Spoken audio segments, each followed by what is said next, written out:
almost there, guys. Second season of Arcane is merely months away from us now, and we've finally seen the first proper glimpses of it in form of a couple teasers and a poster with presumably more to come as we get closer to the actual release date, and I am here to analyze through all of them to the best of my abilities in order to mentally prepare myself for November, even though I don't think that's even realistically possible. The first season of Arcane was something that I would genuinely consider an all-around masterpiece. It was literally perfect in every aspect possible from start to finish, so ever since it ended on one of the most nastiest cliffhangers imaginable, I have been nothing but hopeful to live long enough to see how it continues. So today I want to share some of my predictions and just general impressions that I have right now from what we've seen so far, because once season 2 eventually comes out, I want to make another video about it similar to the one I did for the first season, but without any extra rambling about these teasers and everything that has happened between these seasons. No, I would much rather do that now instead. So I guess it would only be appropriate if we started with the initial release date reveal, because this is where the hype train started moving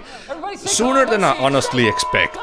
It was an eerie 12-second clip of Jinx humming her tune on the bridge, where we could see flames falling down from the sky and also Vi's reflection on her shadow. It seemed more symbolic than anything to let us know that, yo, we're dropping this on November 2024, which completely took me out. I mean, considering how flawless the first season was, I was totally expecting there to be like a 4-year gap at least before we would actually see another season. Now sure, they were working on this before the first one had even come out, but still, it took them 6 years to produce that one, and assuming that the runtime is gonna be the same for season 2, I can't help but to feel low-key concerned that it won't be as polished this time around. I swear, one of the main reasons I had so much fun making my summary about the first season was because I was able to appreciate the animation in pretty much frame-by-frame basis. I was just looking at a wallpaper after wallpaper after wallpaper, and that is something that I wanna experience again. But of course, when you have a solid baseline with all the things that you need for an animated show, I assume it's a lot easier and efficient to make another season instead of doing everything from scratch again. That documentary series they made was fucking insane, by the way. I went into this expecting to see a bunch of Frenchies tediously animating the smallest goddamn details in some poorly lit room, but instead it ended up being this roller coaster of a storyline that almost had me crying by the end of it. It was beautiful. It not only covered almost everything from the animation to the writing to the music and the sound design, but also these incredibly personal stories and the growing pains of those who spent 6 years trying to turn the show into a reality without ever doing something like this before. Genuinely one of the most inspiring and fascinating documentaries I've seen. It's called Bridging the Rift here on YouTube.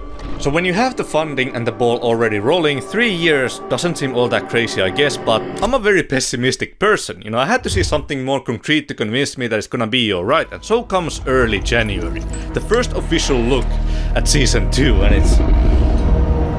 oh fuck. Yeah, you know what? Never mind, you guys can keep it. I don't want another season of Arcane anymore. Bro, I'm not ready for this. Like, the conflict between these characters is already enough to traumatize me for life, but adding Warwick to the mix might just do me in for good. Obviously, I don't gotta explain why this is bad, right? Like, if you don't know, you should honestly just do yourself a favor and stop watching this or anything related to Arcane or League, though I'm pretty sure everyone's aware. Shit, I don't know if anyone's even gonna be watching this. I haven't uploaded in like a year. The question is how much of him is still in there, if any at all. And what is Singe doing this all for? Just for fun? Is bro just bored out of his mind, or what's the deal here? I'm genuinely curious because I haven't actually educated myself on either of these characters despite both of them being whole ass champions. Where I probably should have mentioned that if you're tuning in for the first time, I've never actually played League of Legends. Now I have enough mental problems as it is, so when I say analyzing to the best of my abilities, that is essentially a warning for some pretty piss poor analysis. I mean, I have educated myself on like our main cast, but Warwick and Singed not so much, because I feel like I found out a bit too much about a certain sexy scientist last time around, so I wanna be a bit more cautious. You know, the show is just way more entertaining when you don't know everything there is to know about these characters. I am looking forward to seeing Singed in a more prominent role because I find him really interesting. You know, out of all the characters in the first season, he was my least likely pick to be an actual champion because he barely had any screen time at all. Anyways, I don't have a whole lot else to say about this. It was an interesting look, but still very brief and nothing surprising really. Just confirmation about the most popular theory there was about this series. 5 months later, however, we were presented with something enormous, the poster. This piece of art made everything feel real. It's the obvious reversal from the iconic first season poster, and let me tell you, when I initially saw this, I was like, holy shit, this design is so fucking sick yet again, and then I looked at it for a few more seconds and realized that, wait, This makes no goddamn sense at all. Why is she holding her like that? Did we not end the last season on these god-awful terms, completely disappointed with one another? Like, how could we ever end up in a situation like this where Jinx seems almost possessive of Vi? So I thought maybe they just reversed it for the sake of reversing it, but then I realized that that would only make sense if this poster was made by any other studio than Fortis. Like, you just know that ain't gonna be the case with these people who literally wrote Jinx with Powder's hair as a foreshadow in the season 1 poster. And yes, before you ask, they did something similar with this one as well. It took some time, but somebody eventually found out that if we take a closer look at this area of the picture right here and then rotate it a little bit, you can actually see another hidden message left by one of the artists. Now I know this may not be from an actual scene, but I'm pretty sure it's still supposed to be somewhat accurate to what's going on in the show, so to break this down for y'all in the most formal way possible, I have no fucking clue what I'm looking at. And I kinda love that. 4 days after they revealed this poster, I remember waking up on a Friday morning, and after shutting the alarm clock on my phone, I immediately opened Twitter like a complete fucking degenerate, and the first thing that I saw on my feed was a video posted by the Arcane account with the caption saying, "Piltover's finest on the case." And the way I bolted out of my bed to turn on my PC must have been world record pace. Personal best, at least. And surely enough, it was our first look at Caitlyn and Vi as enforcers, and yeah, it was a sight to behold. The initial shock didn't even come from seeing Vi in this god-awful uniform or Caitlyn absolutely slaying with her newfound motherless presence, but the fact that these were indeed brand new sequence of frames that I had never seen before. You guys don't understand, I basically have the entirety of season 1 still memorized in my brain from scene to scene, so seeing this shit not only had me excited as hell, but also made me realize that I might be in need of some sort of psychiatric help. Now, even though I knew I was going to end up like this, it still didn't change the fact that this still felt very weird and borderline wrong. Like, she's clearly not happy about it either, which is what makes it so interesting, I guess, but I don't know, I think I wanna see her arms. Look, I know that Vi becoming an enforcer or something similar to that is not exactly ideal, but at the same time, I could never, ever in my life actually judge her for this, okay? She's perfect just the way she is, and if you have a problem with that, you should at least try to be happy for the fact that our girl is finally getting paid. Like, she might be depressed, but at least she's not homeless anymore. Also, look at Caitlyn. You cannot tell me you wouldn't enlist if this was the woman asking you to do so. Ain't no way. As for the rest of these guys, I just know that at least one of them will end up being like this super likable character who will then like die in the most heartbreaking way imaginable. I am not ready. I should also probably talk about how these gloves might belong to Chase, but does anyone honestly really care about him like that? Like, I say we just talk about the extended teaser instead, because this is where it got real. It didn't just feel real anymore. No, this is where countless hours of imagining these various different scenarios in our heads were finally put onto our screens in what could only be described as a perfect teaser. Forget all the concerns I may have had, but just looking at this, I could tell that this is going to be the greatest television series of our doomed generation. We'll be jumping straight into the conflict and witness more iconic scenes with our favorite characters finally hitting their peak performances. There's a... what? Team into zone with 3 objectives. No, wait, go back. What the fuck do you mean, final chapter? I'm still not even over the first one. How do you mean there won't be any more Arcane after this? Well, technically they're not ending it, they're just moving on to other characters in the League of Legends universe, because there's so many other potential stories to be told that could be just as great as Arcane. No, I want Jinx, I want Vi, I want Caitlyn and Victor and Echo and everyone else, because I am too goddamn attached to these characters at this point. How dare you? How dare you to write a fully thought out story with realized character arcs and then just end it without my personal permission? Do you not have any shame? No, but there's absolutely nothing in this teaser that surprised me in terms of like where the story seemed to be heading. I mean, the fight between Vi and Jinx had me completely shook, but even that was teased like 5 minutes into the very first episode of the very first season. Like, the writing for this story has been written on the wall for like 3 years now.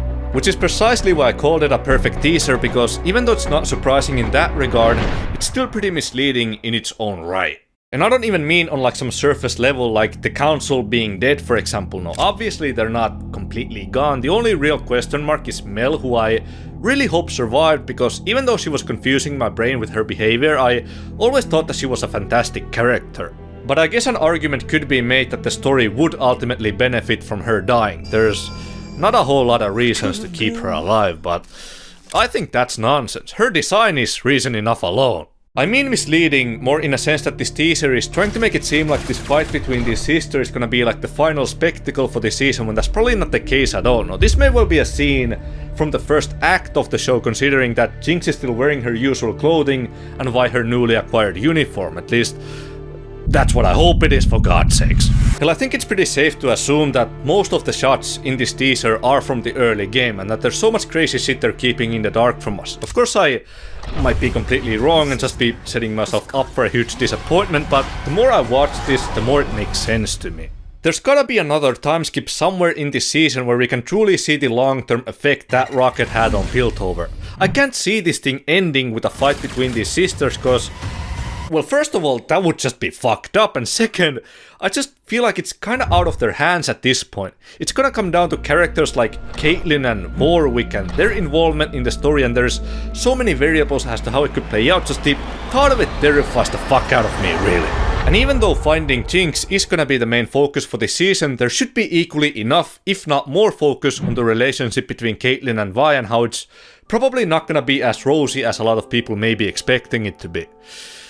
And by people, I mean those who have spent an extensive amount of time doing nothing but consuming shameless AO3 or Wattpad content. This teaser doesn't show us anything about that, and there's even a moment where it kinda suggests that Caitlyn will be the one taking down Jinx. You know, the part where Vi says this has to end, and then it's a shot of Caitlyn shooting her rifle could maybe be interpreted in a way that she will be the one pulling the trigger, which to me seems way more plausible as a final spectacle. But I also think there's a decent chance that this show won't end on some epic final showdown against Jinx. Now, it could very well be something that none of us can even imagine at the moment. The only thing I feel slightly confident about is that I don't think any of the champions are going to die.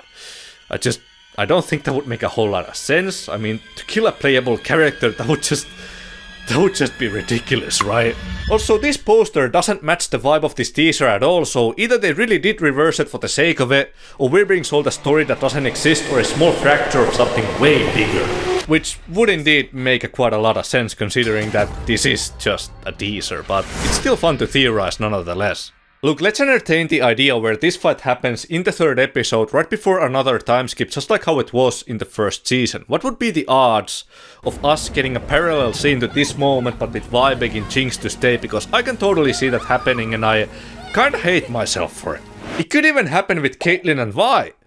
If at the end Caitlyn has to kill Jinx. Oh my god, no, please. Fuck this, I don't wanna think about it anymore. Look, what I'm most concerned about is how this season is gonna be able to conclude this story in a satisfying manner, cause there's a lot of crazy shit that needs resolving. Now, I'm not expecting to get closure on absolutely everything, but I would hate to see the pacing suffer or witness another one of these because the writers overcooked, you know? But at the same time, that's what made season 1 so good, was how it didn't waste a single second on something that wasn't important. You know, for the longest time I didn't see a way how they could top it, but if they do this right, the second season has all the potential and should by all means be even more iconic than the first. Like I said, we'll be jumping straight into the most interesting part of the story instead of spending the first couple episodes slowly building up the narrative. These characters are finally gonna reach their final form, but most importantly, there's gonna be so much more emotion and weight on each and every single scene from here on out.